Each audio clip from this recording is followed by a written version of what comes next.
स्वागत है आपके अपने चैनल ऑल अबाउट फास्टैग में। चैनल पर नए हैं तो चैनल को सब्सक्राइब करना ना भूले।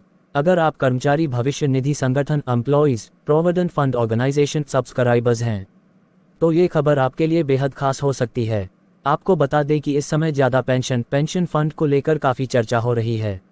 आवेदन करने की आखिरी तारीख खत्म हो गई है। ऐसे में कर्मचारियों pension scheme employees pension scheme को लेकर लोग असमंजस में हैं। अधिक पेंशन के लिए इस योजना को चुनना होगा और इसे नज़रअंदाज करना होगा। इसके अलावा लोगों के मन में सबसे ज़्यादा सवाल यह है कि इस मामले में आवेदन कैसे करें। अगर कर्मचारी भविष्य निधि संगठन employees provident fund organisation subscribers में 2 सदस्य हैं तो पहला ईपीएफ और दूसरा एप्स जिसमें पेंशन की रकम जमा होती है। हर महीने कर्मचारी के बेसिक और डीए से 12% रकम काटकर कर्मचारियों pension scheme employees pension scheme में जमा की जाती है। ये राशि नियोक्ता द्वारा जमा की जाती है, लेकिन यहाँ थोड़ा समझना जरूरी है क्योंकि नियोक्ता का पूरा योगदान ईपीएफ खाते में जमा नहीं होता है तो 12% में से 8.33% ईपीएफ में जमा होता है, जबकि 3.67% ईपीएस खाते में जमा होता है।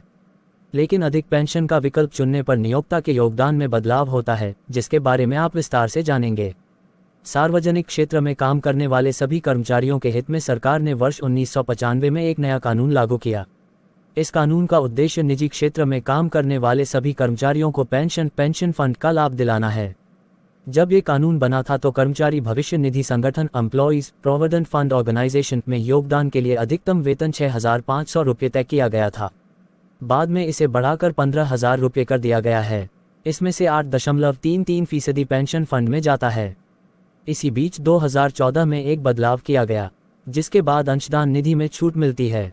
मौजूदा व्यवस्था के मुताबिक अगर कोई कर्मचारी 1 जून 2015 से काम कर रहा है और 14 साल की सेवा पूरी करने के बाद कर्मचारियों pension scheme employees pension scheme पाना चाहता है तो उसकी पेंशन 15,000 रुपये ही कैलकुलेट होगी, चाहे उसने कितने भी साल नौकरी की हो। 20,000 रुपये बेसिक सैलरी ब्रैकेट में होना चाहिए या 30,000 रुपये। पुराने फॉर्मूले के मुताबिक 14 साल पूरे होने पर कर्मचारी को 2 जून 2030 से करीब 3,000 रुपये पेंशन मिलेगी। पेंशन कैलकुलेट करने का फॉर्मूला है सर्विस हिस्ट्री बाय 150070। लेकिन अगर सुप्रीम कोर्ट कर्मचारियों के पक्ष में फैसला देता है तो उस कर्मचारी की पेंशन फंड बढ़ जाएगी। इसके मुताबिक अगर नौकरी के आखिरी 60 महीने की औसत सैलरी 20,000 रुपये है तो इस रकम को 7 साल के कुल योग से गुना करना होगा और फिर 70 से भाग देना होगा। इस तरह प्रति व्यक्ति 10,000 रुपये पेंशन मिलने की संभावना बन जाती है। कर्मचारी भविष्य निधि संगठन एम्प्लॉइज प्रोविडेंट फंड ऑर्गेनाइजेशन में महीना अधिक है। अगर किसी की सैलरी 1 लाख रुपये है तो इस फॉर्मूले से उसे 50,000 रुपये प्रति माह पेंशन मिलेगी, जो कि 15,000 रुपये के बेसिक फॉर्मूले से 42,500 रुपये ज़्यादा है। ईपीएफओ में 15,000 रुपये के बेसिक फॉर्मूले से 60 साल बाद पेंशन हर महीने 7,500 रुपये हो रही थी।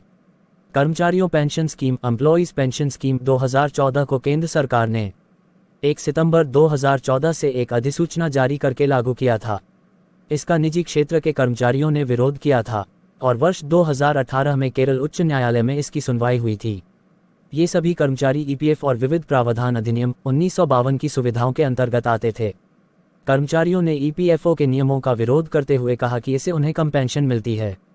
हालांकि 1 सितंबर 2014 को केंद्र सरकार द्वारा किए गए संशोधन से पहले ये रकम 6,500 रुपये थी।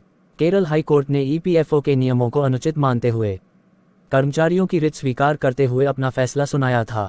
इस पर कर्मचारी भविष्य निधि संगठन एम्प्लॉइज प्रोविडेंट फंड ऑर्गेनाइजेशन ने सुप्रीम कोर्ट में एसएलपी दायर की, जिसे सुप्रीम कोर्ट ने खारिज कर दिया। दोबारा मुलाकात होगी ऐसे ही किसी नए अपडेट के साथ।